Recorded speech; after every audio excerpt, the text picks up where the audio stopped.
Só confirmar que estamos online. Já está online.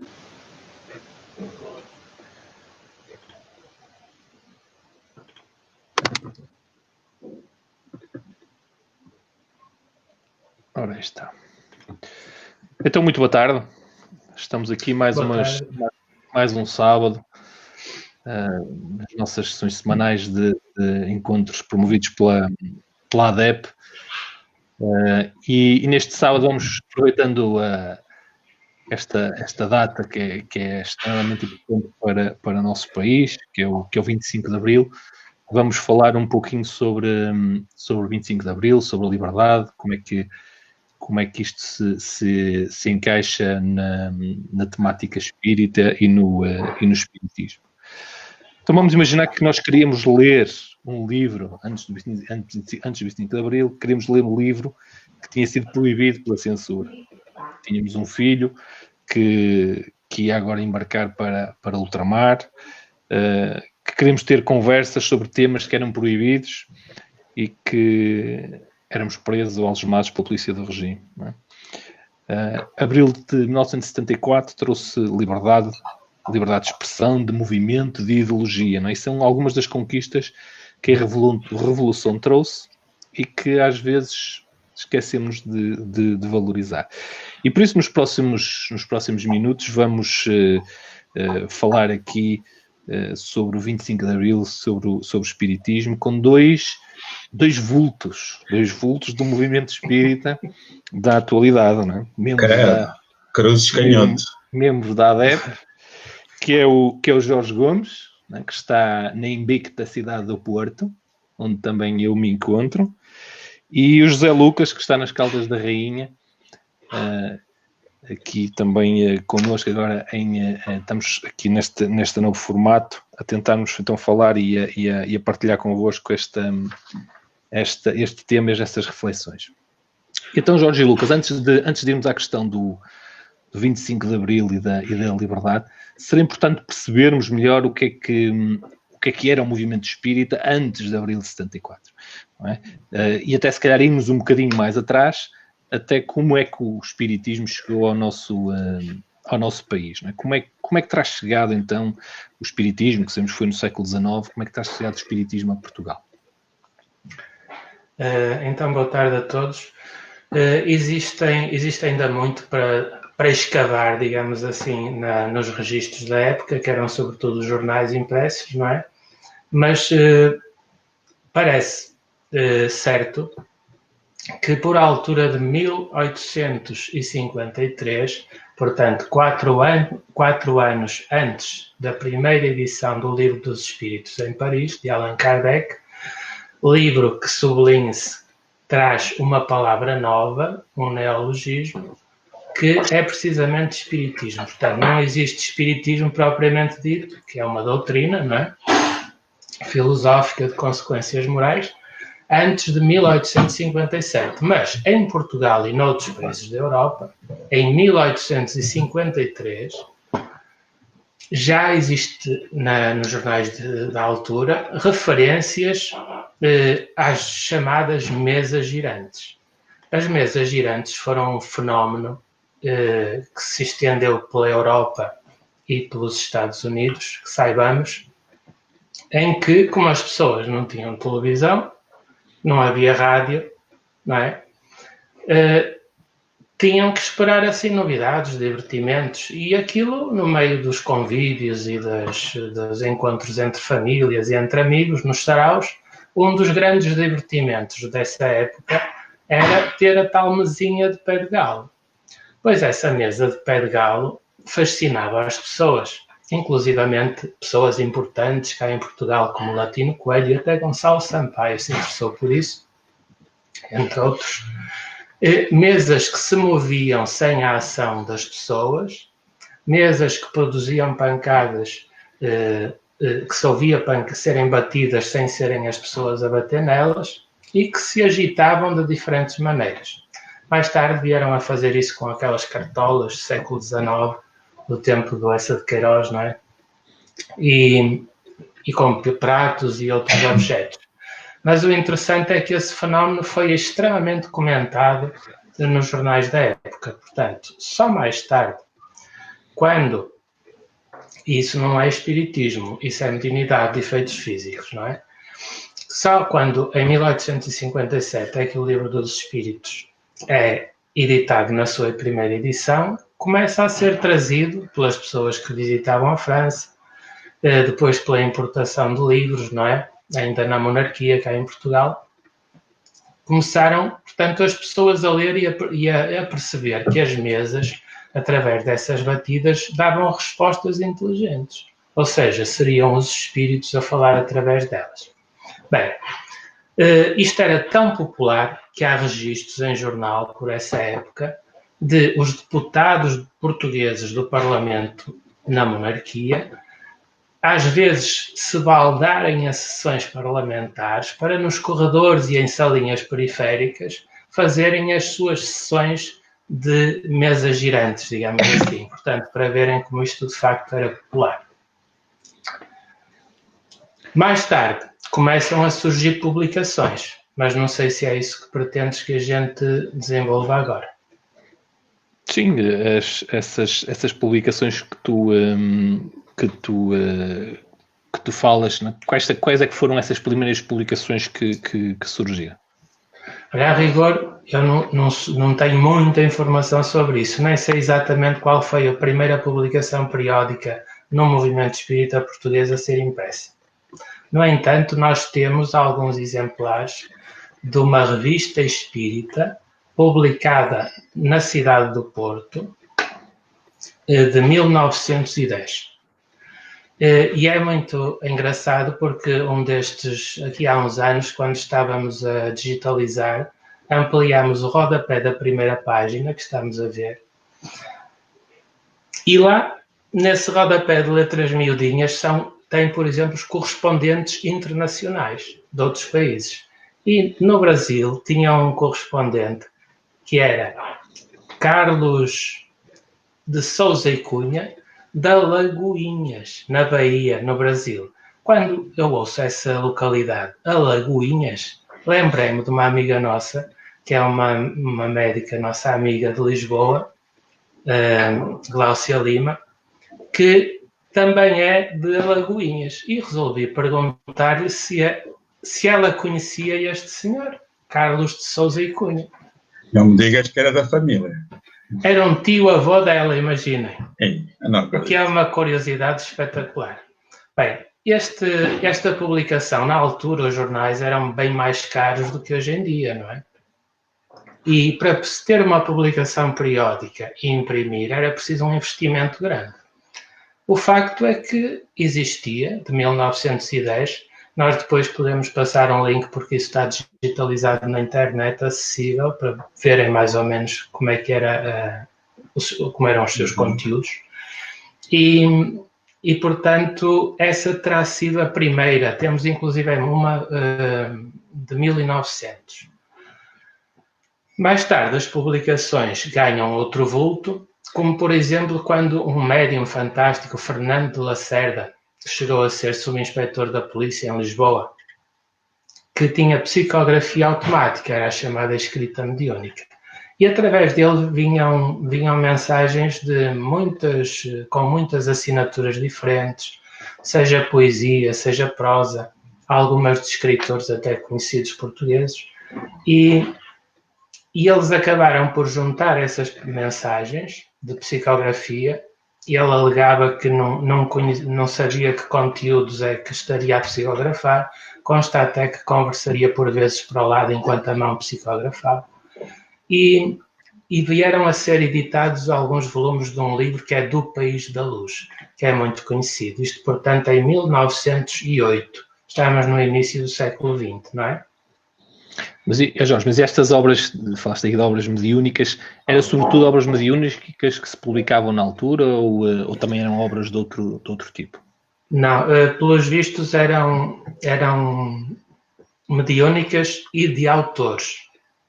Por exemplo, havia um advogado que era Afonso Acácio Martins Velho, que foi que viveu entre 1848 e 1929, e que foi um dos fundadores da Federação Espírita Portuguesa, em 1926. Ele escreveu vários livros, ele também investigava. Um deles é o Espiritismo Contemporâneo, outro As Potências Ocultas do Homem, outro Manual de Magnetismo, era muito valorizado na altura o magnetismo animal, chegou a ser uma das primeiras explicações para explicar lá as mesas girantes, Contos Maravilhosos em 1929 e outras publicações. Há um facto, um outro personagem também advogado da época, nasceu em 1855, mas não conhecemos a data do seu falecimento, foi José Alberto Sousa Couto. Ele fundou do seu próprio bolso uma revista que dirigiu durante 4 anos, que era a revista Estudos Psíquicos na sua primeira fase. Porque ela veio a ter uma segunda fase com outras pessoas mais tarde, adiante no século XX. E ele vai visitar Paris num congresso internacional espírita. Ele aí toma conta... Sim, diz. Era um pouco isso que eu também ia perguntar, se na altura também hoje nós fazemos, e nas Caldas temos todos os anos aí as jornadas de cultura espírita e estes encontros, na altura também os espíritas também se encontravam e reuniam, tinham esses eventos também? É assim, a gente sabe que nessa altura até o comboio era muito devagarinho e os bancos seriam de pau, não eram estofados. Não tínhamos autoestradas, não é? E os carros a andar era devagarinho, só embalavam nas descidas.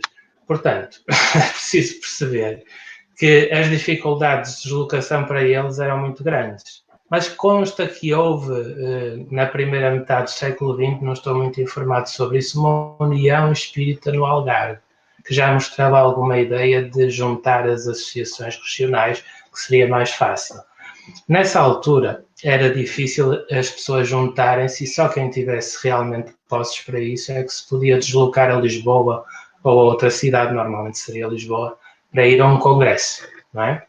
Mas Sousa Couto era tão idealista que conseguiu ir a Paris a esse congresso internacional.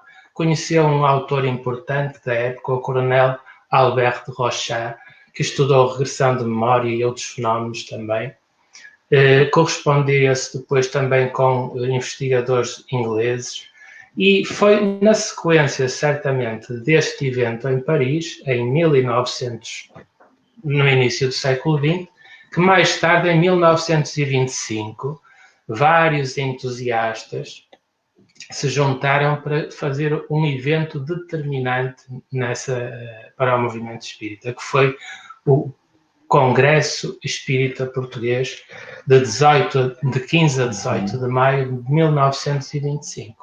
Jorge, deixa-me só voltar um bocadinho atrás. É muito interessante. Eu estavas a falar do Congresso em Paris, de 1900. Num dos livros do Movimento Espírita Português e alguns vultos, da autoria da historiadora portuguesa Manuel Vasconcelos, editado pela Federação Espírita Portuguesa, ela refere aqui que antes do Dr. Sousa Couto ir a Paris, em 1900, tinham regressado do Brasil. Isto é uma coisa interessante, que eu conheci essa casa por fora, claro. Tinham regressado do Brasil os famosos irmãos Cunha, que tinham ido para Braga e que traziam essa novidade das mesas girantes e do espiritismo, queriam, e instalaram-se, e então compraram em Braga, na encosta do Bom Jesus, onde montaram um centro espírita, que curiosamente ainda existe, o Centro Espírita Luz e Caridade, que é onde está a sede da ADEP agora, e entretanto mudou de nome para a Associação Sociocultural Espírita de Braga. Esses irmãos Cunha, pelo que a historiadora diz, não seriam irmãos, porque eles têm nomes e apelidos diferentes, mas como as pessoas se tratavam por irmão, o irmão tal, e nessa altura eles tinham uma revista espírita também chamada Luz e Caridade, o que é muito interessante, quer dizer, e essa casa ainda se encontra lá na encosta do Bom Jesus, certamente já foi vendida, né? Mas eu lembro-me quando tinha 20 anos de idade e entrei para o Espiritismo de ouvir falar nos irmãos Cunha em Braga, que tinham sido um polo dinamizador do Espiritismo. Mal eu sabia que ia estudar isso. Desculpa lá ter metido esta não, coisa. ótimo, eu não sabia, não tinha essas informações. O interessante neste Congresso Espírita Português de 1925 é que ele envolve personalidades muito importantes e determinantes. Houve 2 generais, foi um Barata Feio e o general Viriato Passalacqua. O general Passalacqua até apresentou 2 temas nesse congresso, consta na imprensa da época.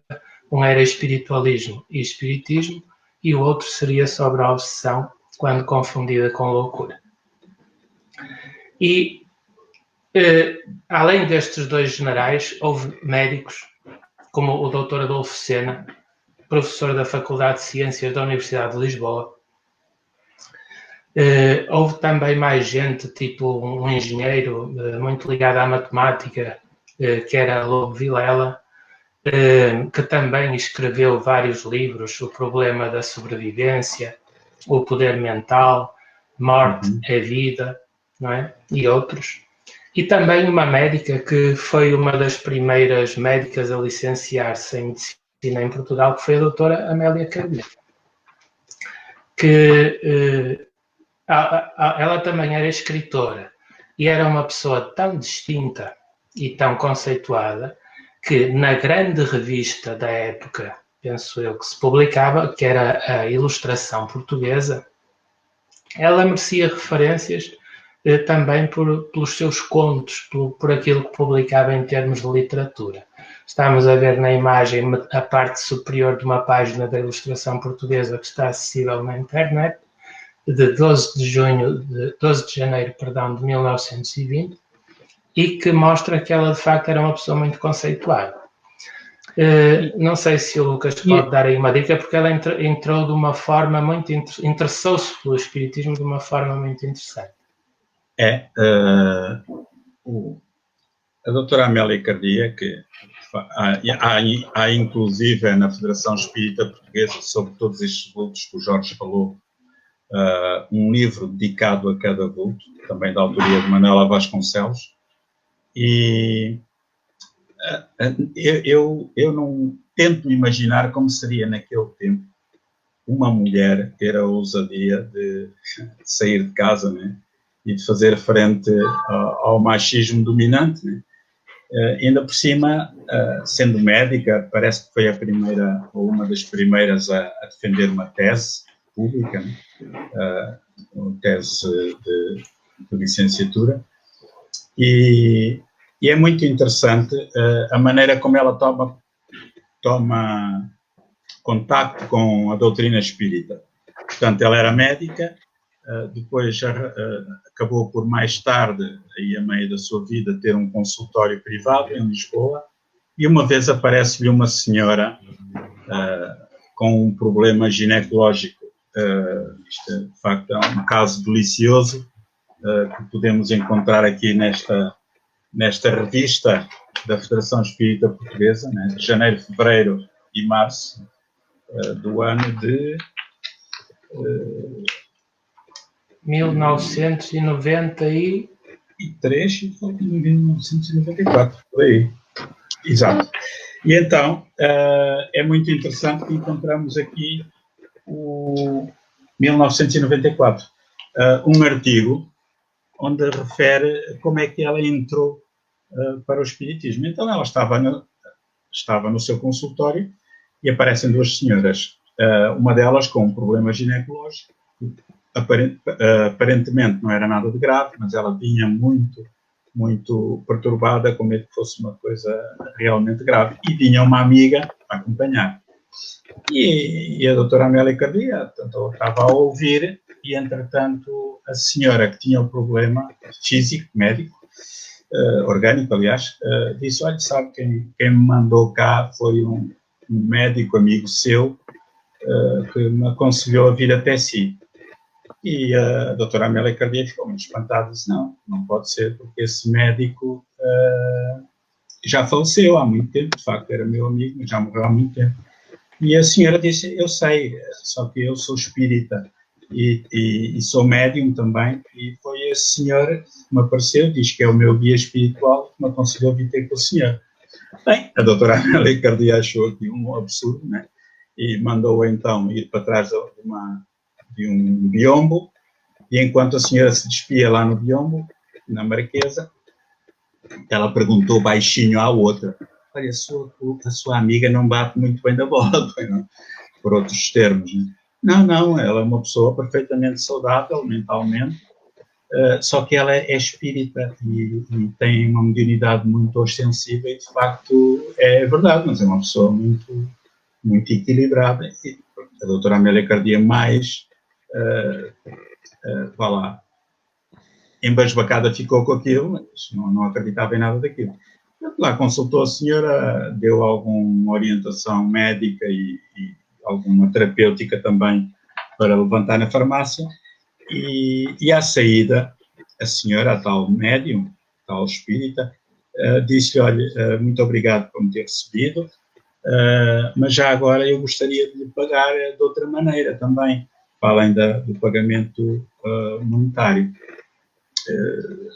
Se a senhora desejar, pode-me fazer aí 2 ou 3 perguntas num papel, que depois nós, nas nossas reuniões espíritas, perguntamos ao meu espírito guia, que foi seu amigo, para ele responder. E ela aceitou o desafio e pegou em 3 folhas de papel e fez 3 perguntas diferentes. Uma delas com coisas extremamente íntimas que nem a sua própria família sabia, segundo ela refere nos dados biográficos.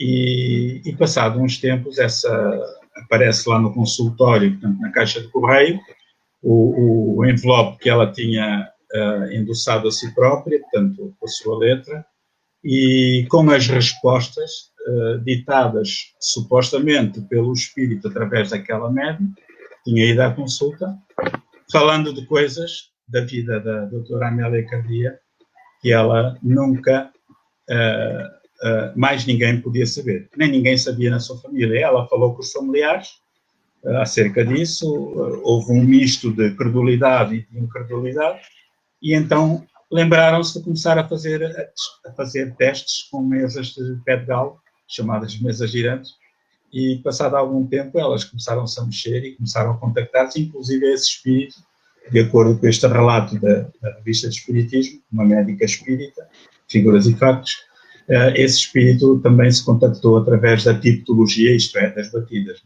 Portanto, e aí, a partir daí, ela começou a ver que, de facto, eram factos indesmentíveis e começou a pesquisar a doutrina espírita, a estudar, a ler as obras não só no âmbito científico, mas também filosófico e moral.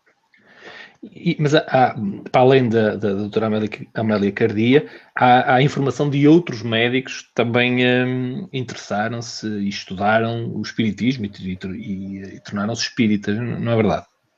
É verdade. Desculpa, antes de passar ao Jorge... Não se atropela. Não, eu gostava de passar ao Jorge, mas gostava de ser... É muito interessante. Isto não tem nada a ver, não dá nenhuma garantia de credibilidade ou de menos credibilidade, mas é um facto histórico. Nesse tempo, havia essencialmente 3 tipos de pessoas muito dedicadas aos fenómenos espíritas e aos centros espíritas.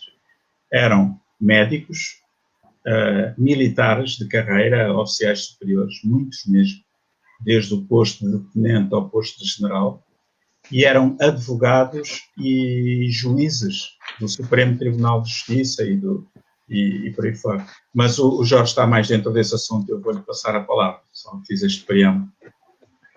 Não é como o Lucas diz, nós contamos nos apontamentos que encontramos de Manuela Vasconcelos na internet sobre os vultos históricos do século XX, XIX e XX do movimento espírita português, 8 médicos. E, curiosamente, 2 deles, que pelo menos 2 ou 3 deles, estiveram associados à criação da tal Federação Espírita Portuguesa em 1926. Já falámos de 2, um terceiro é o Dr. António Joaquim Freire, que viveu entre 1877 e 1958. Ele era diz a imprensa, era um orador exímio E quando ele vinha ao Porto fazer conferências, por vezes, à Sociedade Portuense de Investigações Específicas, na Rua Álvares Cabral, a fachada ainda é a mesma hoje em dia dessa altura, em relação a essa altura, os auditórios enchiam e quando fazia fora das associações, dos centros, chegou a fazer no Ateneu, havia notícias no Jornal de Notícias, que, portanto, era um dos grandes jornais diários já na época. Ele também escreveu vários livros, um deles era A Margem do Espiritismo, 1948, outro da Alma Humana, da Evolução do Espiritismo, Ciência e Espiritismo e outros também. E o Lucas há pouco falou de militares de alta patente que também participavam no movimento. Sim. Tens algum caso em concreto? Sim, o general Passalacqua foi o mais distinto, digamos assim, mas havia também na altura um outro que participou, que era o general Barata Feio. Eu sei que tenho ideia de ver aqui há umas décadas na RTP um jornalista que também tinha o mesmo apelido, possivelmente se calhar até são parentes, não faço ideia. Mas são dois dos generais que estiveram, mas havia outros militares, como o Lucas dizia, como o coronel Fauro da Rosa, que surgiu um pouco mais tarde, não é? Que também era um bom orador e colaborava em várias revistas da época, a revista de Espiritismo, que era da Federação Espírita Portuguesa, a revista de Metapsicologia, a tal revista Luz e Caridade de Braga, que o Lucas referiu há bocado, entre outras. O Tenente Isidoro Duarte Santos, também. Sim, mais recente. Mais recente. O Major Eurico Zuzarte, que foi padrasto da Maria Raquel Duarte Santos. Também. Sim, o interessante nesta geração da década de 20 é que havia uma pessoa de Poços que tinha emigrado para o Brasil em jovem e veio como um comerciante abastado, que foi Firmino da Assunção Teixeira. E ele foi determinante para a Federação ter uma sede própria, não é? Um edifício em Lisboa, e também para, no Porto, a Sociedade Portuense de Investigações Psíquicas ter a tal sede na Rua Álvares Cabral. Ele não deu só, assim, ajudas preciosas a instituições espíritas, também deu a instituições católicas, e isso está divulgado. O interessante de notar-se é que ele, além destas doações, ele instituiu um prémio de 254 mil escudos, era muito dinheiro na altura, para distinguir, para apoiar as associações que mais se distinguissem na divulgação do espiritismo, que é muito interessante. É muito dinheiro. Era muito dinheiro na altura, com certeza. Nós estamos a ver a fachada da Sociedade Portuense de Investigações Psíquicas. Há uma curiosidade também muito engraçada que a gente acaba por fazer as relações entre os factos. Quando a Juventude Espírita Mãe-Meio, na década de 80 do século XX, gravou os seus 2 discos singles de vinil de canções espíritas,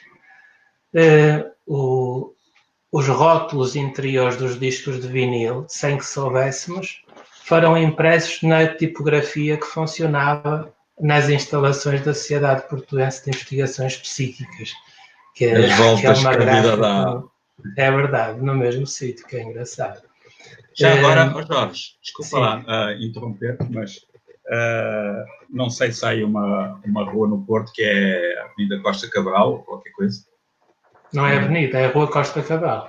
Rua Costa Cabral. É que havia um general, estou a ver aqui, o general Arnaldo Costa Cabral de Quadros, que também era espírita. Que faleceu. Pois, mas esta Rua Costa Cabral tem a ver com os Costas Cabral mais conhecidos da história da época do liberalismo. Pronto, era só mais este. São outros. Mas é curioso esse sincronismo, né? É como o mundo é pequeno, não é? De terem sido feitas as capas do disco na antiga Sociedade Portuense. Sim, onde funcionava, e não sei se funciona ainda, uma gráfica, não é? O interessante é que esta Sociedade Portuense de Investigações Psíquicas tinha uma revista mensal, que era a revista Além, que tinha qualidade, inclusivamente as fotografias que lá eram publicadas, por exemplo, que podemos ver até de uma conferência do médico, do Dr. António Joaquim Freire, eram fotografias de qualidade. E na época fazer fotografias de qualidade só quem tivesse equipamento muito bom, não é? Portanto, deviam ser repórteres do Comércio do Porto, do Jornal Notícias, do 1º de Janeiro, alguma coisa assim, num desses jornais. Estes edifícios, a dada altura, foram confiscados pela ditadura salazarista, quer o da Sociedade Portuense de Investigações Psíquicas, quer a sede da Federação Espírita Portuguesa em Lisboa. Ficou tudo a zero, não é? E as contas na Caixa Geral de depósitos da Federação, os bens, né, foram todos confiscados e entregues à Casa Pia, em Lisboa. Sim. É isso. Pronto, e aí assim é que há uma fase de... Estava um movimento florescente, não é? Com muitas individualidades, muita atividade, e depois há esta situação do anoitecer, não é? Da ditadura. E quando isso aconteceu, houveram também vultos, não é, que fizeram essa transição para do antes do 25 de Abril para o pós 25 de Abril? Sim, existem, sem dúvida. Dentro do pouco que sabemos, há dois que não só fizeram a transição, como existiram nos anos a seguir a 1974, o ano da Revolução. E eu assisti nessa altura, enquanto jovem, a essas duas publicações, que era a segunda fase da revista Estudos Psíquicos, na altura dirigida por Isidoro Duarte Santos e depois do falecimento dele pela esposa, Raquel Duarte Santos, e por Eduardo Matos com a revista Fraternidade. Essas duas publicações foram importantes porque, como não podia haver associações, não era permitido. Os espíritas que existiam em grupos familiares pelo país mantinham, no fundo, o foco de convergência através dessas duas publicações, não é?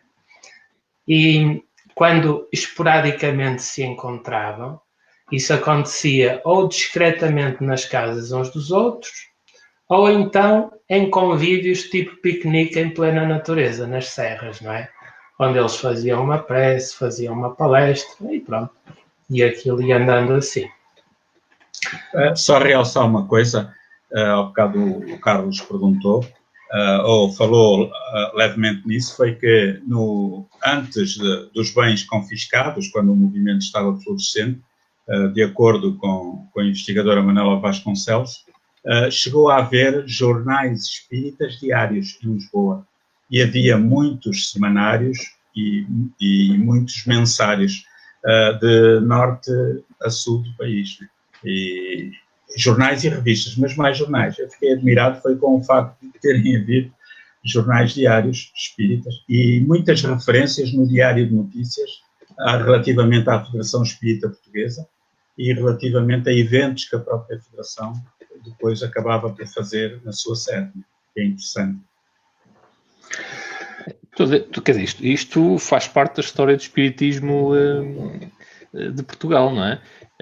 Isto está documentado? Existe alguém que já tenha feito todo este trabalho de levantamento histórico?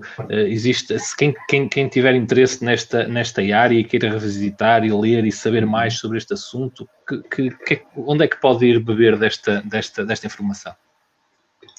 Existe a Federação Espírita Portuguesa, tem feito um trabalho notável de publicação do trabalho de Manuela Vasconcelos, que tem uma vasta quantidade de livros, quer sobre o movimento, integrando vários factos das individualidades que eram mais atuantes nele ao longo desses anos todos, quer com livros focados nas individualidades propriamente ditas. Por exemplo, eu lembro que tem um que eu ainda não tenho, mas vou comprar, sobre a Amélia Cardia. Há um outro, creio já, sobre o General Passalacqua, com tudo o que é possível saber dentro da imprensa da época sobre o que eles faziam, o que diziam, o que escreviam, não é? Maria Veleda também. Maria Veleda. Maria O'Neill. Fauro da Rosa, uma data de gente. Eu nem sei todos, sei que são muitos e que vale a pena de facto, porque eu não conheço mais ninguém que tenha feito um levantamento e tudo o que existe é importante para fazermos uma ideia do que aquilo tenha sido, não é? Jorge, não sei se queres que conte agora um caso ocorrido com o Divaldo Pereira Franco, ou mais tarde, quando ele veio a Portugal, no tempo ainda do Estado Novo. Agora, sim. Portanto, como a maioria das pessoas sabe, né? Portanto, no Estado Novo nós vivíamos num regime autocrático, ditatorial, e não havia liberdade de expressão, nem havia liberdade de associação. Portanto, eram proibidos os agrupamentos, como hoje, no dia em que estamos aqui. Não são comparações se fosse o caso, cortavam-nos a internet. Passa a redundância, mas portanto, as pessoas não se podiam juntar. Quando houvesse um ajuntamento de 5, 10 pessoas, já havia ali um possível conflito com o Estado. E então, Divaldo Pereira Franco contou numa das últimas vezes que veio à Associação Espírita de Santarém, numa conferência que eu tive o privilégio de ouvir, contou um caso que aconteceu antes de 25 de Abril, onde ele foi convidado para fazer também uma palestra ali na região de Santarém, Almeirim, por ali, e que seria na casa de um espírita, porque era proibido estar a alugar espaços, ter muita gente junta, e aquilo era às escondidas. As pessoas entravam com muita antecedência, ficavam dentro da sala da casa, para aí umas 50 pessoas, tudo à molhada, tudo ali bem. Não havia o coronavírus na altura, e então depois discretamente lá iam buscar o Divaldo, aquilo ficava sempre lá para as 2 da manhã, 1 da manhã, que era para não dar as vistas, e o Divaldo achou muito estranho, porque não podia haver microfones, etc. Ele estava a fazer a conferência e de vez em quando as pessoas, todas juntas ao mesmo tempo, faziam assim, com as mãos para a frente. E ele achou aquilo tão estranho que pensou assim, estes espíritas portugueses, eles são tantãs, será que eles estão-me a querer dar passe, né? Mas não ligou. Só no fim é que ele perguntou ao anfitrião, então, mas por que é que as pessoas estavam a fazer assim com as mãos para a frente e para trás? Isto é uma maneira de nós batermos palmas, como não podemos bater palmas, não vem aí a Pedro, né? Era uma maneira de dizer que estavam a gostar da palestra. Coisas brilhantes como isso. De realçar que o Divaldo Pereira Franco foi considerado persona non grata pelo regime do anterior ao 25 de Abril, regime ditatorial, porque numa das idas a Angola recebeu uma mensagem do Monsenhor Alves da Cunha, que era um padre de Chaves, que foi para Angola e que se tornou um maior antropólogo relativamente aos povos, aos vários povos e tribos de Angola, e apaixonou-se por Angola e ficou lá. E então o Monsenhor Alves da Cunha deu uma mensagem, inclusive com termos em vários dialetos, que o Divaldo Pereira Franco não sabia. Mensagem esta que vem neste livro, Sol de Esperança, e onde preconizava, onde falava um bocado mal do governo da altura, aqui em Portugal, e das guerras, e onde preconizava o banho de sangue que viria a seguir, pós 25 de Abril, e a PIDE não gostou nada daquilo. E a partir daí, o Divaldo Franco foi considerado persona não grata e só voltou mais tarde, isto foi em 1971, em Luanda, que ele psicografou, só depois do 25 de Abril é que voltou a Portugal continental e Portugal ultramarino também. Desculpa lá, Jorge. Mas Lucas, mas isto, as pessoas encontravam-se, tinham que se esconder para se encontrarem, para falar de espiritismo? Era assim? Sim, porque era proibido o direito de associação e de ajuntamentos. E se eles fossem pedir, curiosamente, segundo relatos de espíritas que vieram de Angola e de Moçambique, lá seria bem mais fácil do que aqui no continente. Haveria uma outra abertura. Porque também havia um movimento do racionalismo cristão muito ativo nas colónias, e nas colónias a sensação que dá é que a repressão não foi tão forte, embora houvesse, como aqui no continente. E depois dá-se o 25 de Abril, não é? 1974, os escravos, não é? E o que é que aconteceu ao movimento? não é? Ou seja, quer dizer que ele teve uma oportunidade para sair, não é? Da clandestinidade, de alguma forma, e passar então ao ativo, não é? Como é que foi esta reação do movimento espírita ao 25 de Abril? Vocês têm ideia? Passaram diretamente por isso ou não? Não? Eu passei, era adolescente na altura. Antes de 74, a minha mãe e o meu pai já saíam com Laurentino Simões e Albuquerque Rocha para dar paz, fazer uma prece em situações centradas sobretudo em casos de pessoas que eram desenganadas pela medicina no sentido de as ajudar. E tiveram casos muito interessantes. O teu pai também? O meu pai também. Ah, é? E, olha, eu ficava em casa. Mais um militar, não é? O teu pai era militar do Exército. Entretanto, com o 25 de Abril, os grupos familiares que existiam, assim, dispersos, juntaram-se nas suas próprias cidades e passaram à figura associativa, que são associações com personalidade jurídica, sem fins lucrativos, que configuram os centros espíritas, não é? Foi isso que aconteceu. Aqui no Porto, foi onde eu assisti, não é? Melhor. O primeiro terá sido o Núcleo Espírita Cristão. Inclusivamente tem uma foto que já foi tirada por mim, que foi ou em 78 ou 79, num destes anos foi, de certeza absoluta.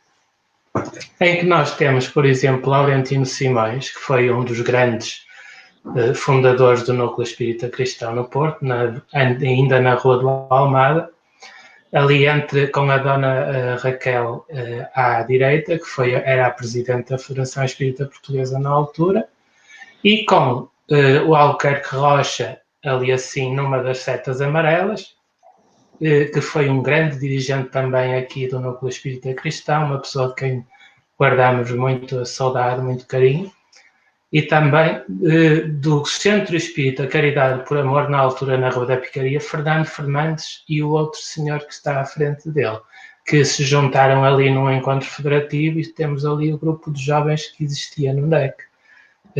Portanto, que é uma das fotos, digamos assim, desses primeiros anos da reorganização. Depois do NEC, por cisão, surgiu esse Centro Espírita Caridade por Amor, e outros nos anos posteriores, e havia um outro centro nos subúrbios do Porto, que era a Comunhão Espírita Cristã, com José Fernandes Pereira e Terroso Martins. José Fernandes Pereira desencarnou na década de 80 e Terroso Martins ainda está entre nós. O que, portanto, são no fundo, depois daí, as associações multiplicaram-se, não é? Começaram a surgir muitas atividades, a própria federação cresceu bastante, mas aí eu passo a palavra porque o Lucas já é desse tempo também. Não. De facto, pronto, nós hoje temos em Portugal, que se saiba, por alto, cerca de 120 grupos espíritas, né? É provável que haja mais, alguns grupos mais pequenos, familiares, ou que nós não conhecemos. Mas é importante que se diga uma coisa.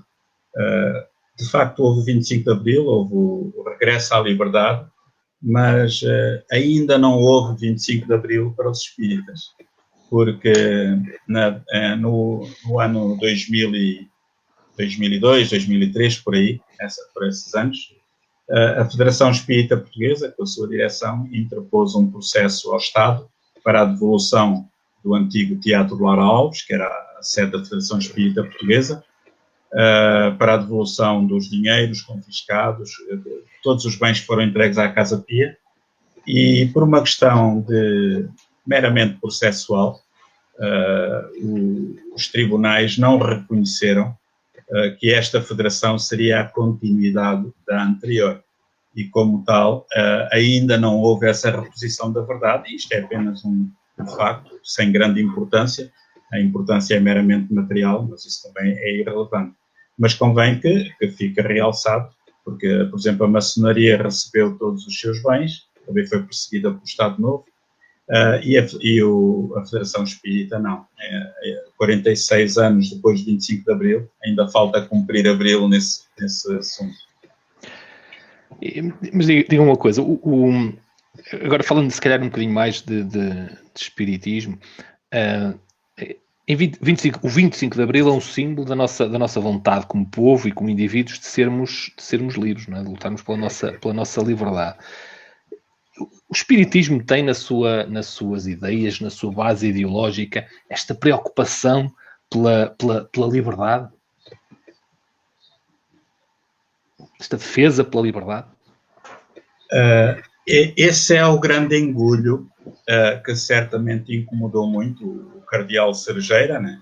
Que era na altura o chefe da Igreja Católica em Portugal, e o próprio Salazar, que eles eram amigos e coniventes, né? Porque a doutrina espírita, a filosofia espírita, sempre pugnou pela liberdade de expressão, pela liberdade a todos os níveis. E, como tal, sempre foi muito incómoda, não só para o regime, mas também para a Igreja Católica, que na altura tinha um poder muito maior, mesmo ao nível político. Curiosamente, no Livro dos Espíritos existe uma das leis morais, uma das leis de Deus, que é a lei de liberdade, onde nos fala do livre-arbítrio, da liberdade relativa e absoluta, da liberdade de pensamento, da liberdade de expressão, liberdade de consciência, da fatalidade, etc. Que depois as pessoas poderão verificar e estudar melhor, né? Mas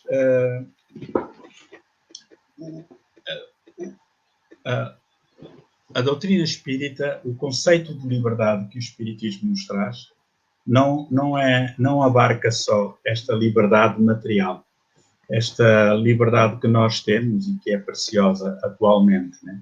Mas vai mais longe. Sendo uma doutrina de consequências morais, né? Todos os ensinamentos que ela traz têm repercussão moral nas nossas vidas, né? Por exemplo, nós podemos dizer assim, olha, nós agora em Portugal, nós somos livres. Somos, felizmente, graças ao movimento dos Capitães de Abril, nós somos livres, temos liberdade, inclusive é para falar mal uns dos outros, que é uma péssima ideia, mas pelo menos liberdade de expressão temos.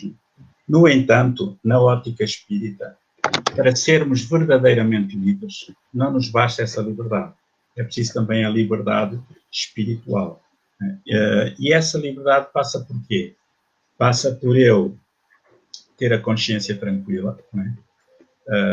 Por eu ser um cidadão correto, por eu viver servindo a humanidade e não servindo-me da humanidade. Por exemplo, eu, para ser verdadeiramente livre, pegando em pequenas coisas, não posso ser déspota no lar, né? Eu, para ser verdadeiramente livre, não posso ser um patrão que explora os empregados, né? Os subordinados. Né? Eu, para ser verdadeiramente livre, não posso viver em sociedade e fugir aos impostos. Não posso ter milhões e pagar salários baixíssimos aos meus trabalhadores. Eu, para ser verdadeiramente livre, não posso pactuar com o esclavagismo que ainda hoje existe, não só o esclavagismo sexual a nível do trabalho, em várias áreas, né? Vemos, por exemplo, em Portugal, temos, sem qualquer tipo de crítica, mas isto são factos que ainda me incomodam muita gente, pessoas riquíssimas, têm empresas poderosíssimas em Portugal e que exploram trabalhadores que vêm do Paquistão, da Índia, ali no Alentejo e até aqui na Zona Oeste, que ganham 100, 200 euros e que vivem, ou menos de 200 euros, e que vivem aos molhos 20, 30 pessoas dentro de um simples compartimento. E eu não posso ser livre enquanto eu penso isto, enquanto eu faço isto, né? Porque isto é, de facto, a doutrina espírita diz-nos que nós, apesar da liberdade exterior, agindo assim na sociedade, fazendo ao próximo aquilo que não queremos que nos façam a nós, eu não sou livre, eu sou prisioneiro. prisioneiro de quê? Do meu egoísmo. Né? E então temos essas duas nuances da liberdade, a material e a espiritual. Muito bem. E como movimento? Já passaram 46 anos desde que deixamos a clandestinidade, não é? Com a Revolução de Abril de 74. O que é que nós, como movimento, temos feito da liberdade que o 25 de Abril nos deu? Jorge, queres responder? Posso responder. Tem-se feito alguma coisa, não é? Houve uma multiplicação enorme de associações. As associações espíritas são compostas por pessoas que têm as mais diversas profissões e que nos seus tempos livres reúnem-se semanalmente em várias atividades, com atividades privadas e atividades abertas ao público, sem qualquer tipo de cobrança do que quer que seja, e prestam apoio, inclusivamente espiritual, psicológico, fraternal, em suma, a quem os procura, independentemente das suas crenças ou convicções. Tem havido eventos de ordem internacional cá em Portugal, organizados pela Federação Espírita Portuguesa, ao longo destas décadas. Tem havido outra vez o ressurgimento de associações espíritas em cidades onde já tinha havido antes e depois desaparecido por causa da ditadura e que voltaram a surgir, como é o caso de Caldas da Rainha, que é uma cidade interessante nesse aspecto, para além das grandes cidades também onde aconteceu isso. E tem havido uma série de publicações a ressurgir, novos livros a serem publicados. Nesta altura, a Federação Espírita Portuguesa tem tido um papel importantíssimo nesse campo. Portanto, as coisas vão-se fazendo. Agora, até a nível de imprensa, já não é? Sim, a nível de imprensa. De espiritismo. Sim. Que inclusivamente podem consultar pela internet sem qualquer custo, não é? Ia dizer... Já passou qualquer coisa. Então, interrompi. Enquanto tu repescas o fio à meada, eu vou só dar uma chega. Eu entrei para o espiritismo com 20 anos, tive o privilégio de conhecer o Jorge e uma amiga de Braga, não é, a minha Margarida, que de facto já estavam muito bem integrados. Eu era um perfeito novato, não sabia nada. E aprendi muito com eles os dois, ainda nos grupos jovens, no Pindoense, no Porto, que era organizado por Jorge e mais alguns jovens lá do Porto. E entretanto, eu penso que não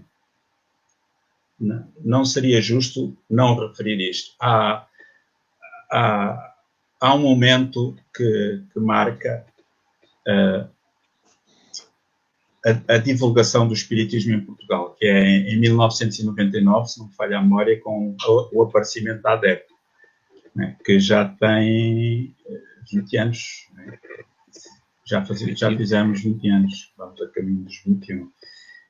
E a ADEP, curiosamente, sem dinheiro, só utilizando as redes sociais e as expensas próprias, né, de um grupo de 20 pessoas de norte a sul do país, onde o Jorge foi o mentor, né, o cérebro da Associação de Divulgadores de Espiritismo de Portugal, fez um trabalho notável. Eu estou à vontade para dizer isso, porque esse trabalho notável não foi feito por mim, eu fui a reboque, estava também a aprender, mas lembro-me perfeitamente que a ADEP instituiu o curso básico de Espiritismo, né? Numa parceria com o Centro Espírita Luz e Caridade, de Curitiba. Pediram para adaptar e eles autorizaram e nós adaptámos à nossa realidade. E eu lembro-me perfeitamente, quando apareceu o curso básico de Espiritismo, havia alguns espíritas da velha guarda, né, que achavam que nós queríamos fazer dos espíritas doutores em Portugal. E fomos um bocadinho mal falados. Aqueles indivíduos agora, porque só interessava era a mediunidade, né? E, curiosamente, hoje em dia, é muito raro encontrar um centro espírita que não tenha um curso básico de espiritismo. Portanto, isto foi um salto cultural e de consciência muito grande. As pessoas aperceberam-se que, afinal, ser espírita não era só falar com os espíritos. Ser espírita era essencialmente estudar para conhecer bem. Para conhecer é preciso estudar, fazer estudos metódicos, né, e sucessivos, para o poder melhor praticar e para poder melhor divulgar. Né? E tivemos também um peso muito grande junto à comunicação social não espírita, que frequentemente confundia espiritismo com bruxaria, magia e com médiuns comerciantes e aproveitadores. E, de facto, nós tínhamos um trabalho incansável de pedir, ao direito de resposta, de pedir esclarecimentos, e que eles acabaram por, de certo modo, incorporar esse conceito e deixar de fazer essa confusão.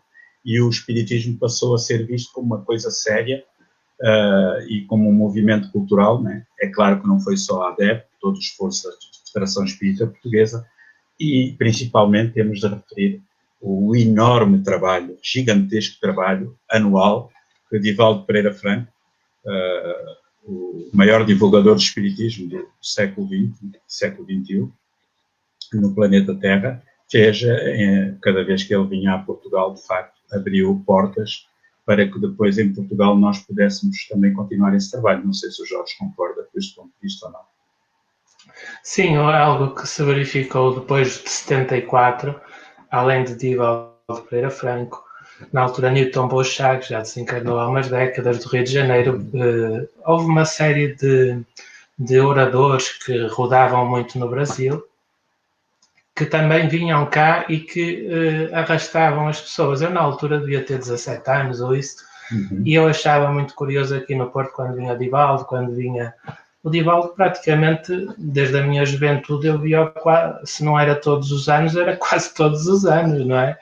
E o Dr. Raul Teixeira também? Isso foi mais tarde também. Mas havia uma data de gente que vinha trazer essas mais-valias. Mas o movimento espírita português, quando reaparece depois de 74, vai ter uma vantagem muito grande que normalmente nós nos esquecemos. É que enquanto aqui em Portugal o movimento floresceu e depois foi reprimido, não é? Também, se calhar, por uma certa cota parte de responsabilidade do próprio movimento espírita, não só da ditadura. No Brasil, o movimento espírita estava a começar a acolher um dos grandes vórtices luminosos do século XX, que foi Francisco Cândido Xavier, um médium que teve uma produção de literatura espírita em vários campos realmente assombrosa, notável. E quando em 74 nós temos facilidade em importar os livros que queremos ler, de facto, beneficiamos da coleção André Luiz, dos romances históricos de Emmanuel, de uma série de outros livros e de outros autores, se calhar não tão prolixos como os da mediunidade de Francisco Cândido Xavier, que vieram ajudar a organizar melhor o pensamento em termos de luminosidade interior, digamos assim, dos próprios movimentos espírita, não é? Isso acho que foi muito importante. Aquilo que eu queria dizer há bocado, o Lucas atalhou de face, era um bocado que, a dada altura, no movimento espírita em 74, chorava-se muito, entre aspas, porque o governo não devolveu as sedes da Sociedade Portuguesa de Investigações Psíquicas e, sobretudo, a da Federação em Lisboa. Mas, se calhar, a gente, passados estes anos, chega à conclusão de que o movimento espírita não precisa tanto assim de dinheiro. Precisa de saber pensar, de saber produzir e de saber interagir com as pessoas. Porque as coisas aparecem, os recursos acabam por aparecer e não é preciso muito dinheiro, não é? Eu lembro-me também, penso que é uma nota de elementar justiça falar nele. Teve em Portugal um psicólogo brasileiro, o Luís Gaspareto, o médium de psicopictografia, né? Ele pintava em transe com as mãos, com os pés, de olhos fechados, às escuras, com 4 quadros ao mesmo tempo, né? E eu tenho muita consideração por esse médium Luís Gaspareto, porque, de facto, e a sua mãe também, a Zíbia Gaspareto, já desencarnou, ele tinha um irmão, que era o Irineu, que eu não conhecia, mas que o Jorge conheceu, que acho que lhe deu um empurrãozinho também no movimento espírita. Mas o que eu ia dizer é que Luís Gaspareto era uma pessoa simplesmente notável. Eu não tive possibilidade de o conhecer pessoalmente, mas acompanhei a sua atividade como pude. E ele, onde pintava, nos vários centros espíritas portugueses, por aqui e por acolá, ele pintava e deixava lá os quadros, oferecia, né? Ficavam lá. Né? Não tinha qualquer objetivo mercantilista ou comércio, qualquer coisa. E sempre deu a cara pelo espiritismo, enquanto foi espírita. Mais tarde criando uma outra corrente de opinião, mas não deixa de ter perdido, não deixa de ter o seu valor que teve. Não sei se queres falar. Sobretudo o Irineu Gaspareto, que ele na altura ajudava o pai, que tinha uma empresa de cortumes em Mogi das Cruzes, em São Paulo, e vinha estagiar aqui perto da Circunvalação do Porto, numa empresa de cortumes, e durante os estágios trabalhava durante o dia e ao fim do dia, não é? Encontrava-se com Laurentino Simões, Alqueire Rocha, e foi decisivo na reorganização e na melhoria qualitativa das atividades da associação. Ele chegou, inclusive, a introduzir sistemas de dinâmica de grupos nos estudos, com a participação de todos, mas isso era muito adiantado para a malta daquela época. Ele foi-se embora para São Paulo, 2 meses depois voltou tudo antigamente. À pergunta, responde. Uma vergonha, mas pronto, já passou. Ele era médium musical, não era? Recebia sim, era interessante, era uma data de músicos de enfiada por ali fora, por acaso não há registro de áudio sequer disso. Mas era uma atividade interessante. Jorge e Lucas, vocês ficavam aqui a falar de certeza até amanhã, mas nós estamos quase aqui a terminar. Falta aqui queria acabar com uma questão, que acho que vem na sequência daquilo que estávamos aqui a falar, que é um dos aspectos mais curiosos do movimento espírita, não é? É a diversidade de interpretações que existe sobre o próprio espiritismo. Não é? Às vezes podemos quase dizer que parece que existe um espiritismo à la carte. Não é? E muitas vezes isso acaba por divergir daquilo que foi codificado por Allan Kardec. E numa altura em que as ideias estão por aí, não é? A informação está por todo lado, como é que nós vamos conseguir preservar a essência dessas ideias espíritas sem deixá-las corromper pelos preconceitos, pelas ideias fechadas, né? E sobretudo pelos cunhos pessoais de cada um? Queres falar, Jorge? Falo. Isso é relativamente simples do meu ponto de vista. Existe a ideia, não é? A doutrina espírita. O espiritismo é a doutrina espírita. E isso historicamente está definido pelo Livro dos Espíritos, pelo Livro dos Médiuns, pelo Evangelho segundo o Espiritismo, não é? Basicamente. São factos históricos. A gente pode até nem concordar, mas é o que a história diz, não é? Uma coisa é a ideia, outra coisa é a gente abeirar-se da ideia, ver até que ponto consegue interiorizá-la e depois deixá-la fluir para fora. Quando ela é interiorizada, às vezes nem isso é, mas quando é interiorizada e a gente a reflete nas atividades que desenvolve, o que acontece é que vai refletir-se na medida das nossas possibilidades, de cada um. Isso é normal, portanto, a prática pode divergir um pouco, mas não pode desfasar-se, digamos assim, dos princípios. Porque nós podemos até nem concordar com o espiritismo, mas fazer salada não podemos, com outras perspectivas, porque aí estamos no campo do espiritualismo, e tudo bem. Agora, temos que aplicar as palavras com os conteúdos adequados, e nesse aspecto não tem que haver confusão, não é? A gente tem que ter a referência às ideias que dão estrutura, não é? À doutrina espírita, e com base nisso não há assim muito por onde andar, quer-me parecer. Não sei se concordam. Eu costumo dizer, e costumamos dizer, né, ali onde colaboro, no Centro de Cultura Espírita, e não é com falsa modéstia que o dizemos. Quando fazemos conferências, qualquer um de nós, costumamos dizer às pessoas, mesmo nos cursos básicos, nos grupos de estudo, não acreditem em nós. Por amor de Deus, não acreditem em nós. Vão estudar Kardec.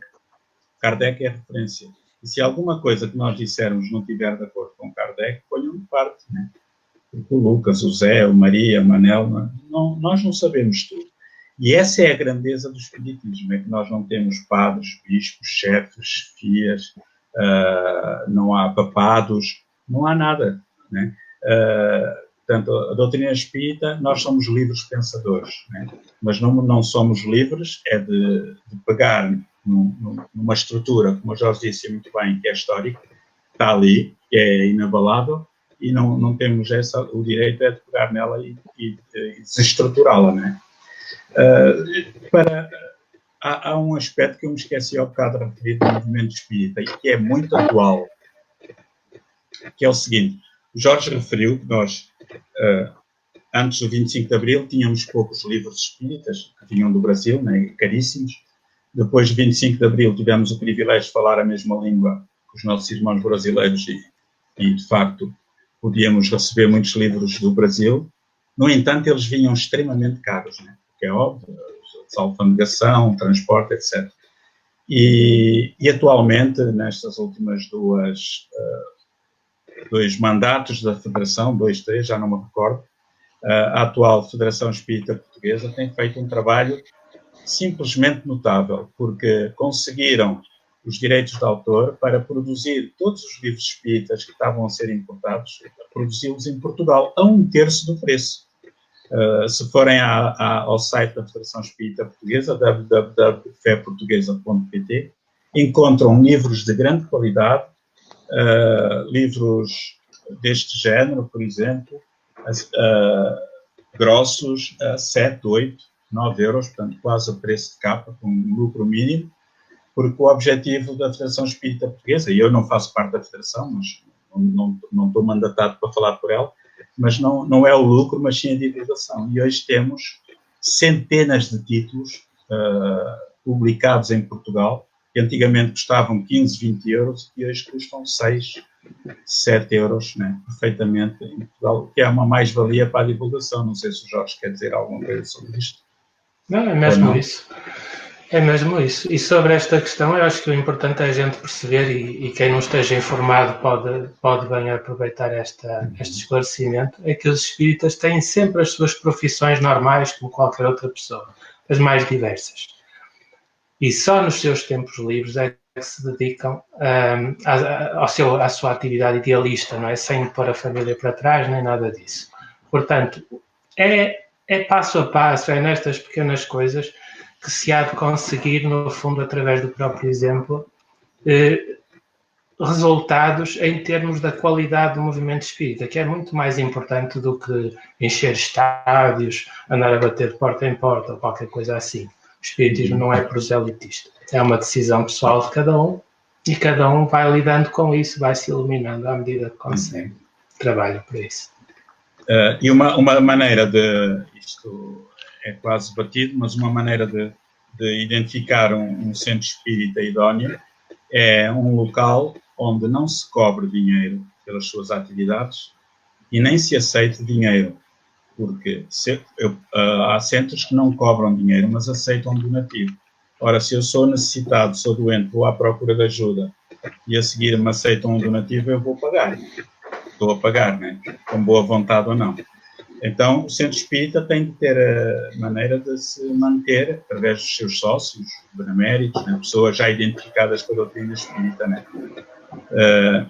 E já agora, aproveitando para me despedir de vocês, gostava só de deixar um pensamento que a doutrina espírita nos ensina.